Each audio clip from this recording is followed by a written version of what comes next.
अहम खबर सांगड़ से 12 साल बच्ची ज़हरा कंबर का सफाक कातिल गिरफ्तार। डीएनए टेस्ट मैच हुआ है। एसएसपी आबिद अली बलोच ने प्रेस कॉन्फ्रेंस करते हुए मीडिया को बताया कि 1 जून 2023 को थाना दरिया खां रंद में 12 साल बच्ची ज़हरा कंबर को जिनसी ज्यादती का निशाना बनाने के बाद बेदर्दी से कत्ल किया गया।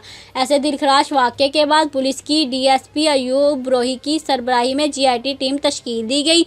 जीआईटी ने जदीद टेक्नोलॉजी का सहारा लेते हुए 15 अफराद को ज़ेर हिरासत लिया और शामिल तफ्तीश करते हुए डीएनए टेस्ट के नमूने लिए गए। डीएनए रिपोर्ट के मुताबिक मुलजिम अब्दुल कादिर ब्रोही का डीएनए टेस्ट मकतूला के साथ मैच कर गया और मुलजिम अब्दुल कादिर ने इतराफ़े जुर्म भी कर लिया। मुलजिम अब्दुल कादिर ब्रोही को मीडिया के सामने पेश किया गया। जिनसी ज्यादती के बाद अपने आप को बचाने के लिए मकतूला का गला दबाकर कत्ल किया गया। मकतूला ताहरा कंबर के वालिद अली गुल कंबर की मदियत में इक़्तिदाम में कत्ल की दफात के तहत थाना दरिया खां रंद पर मुकदमा दर्ज किया गया था।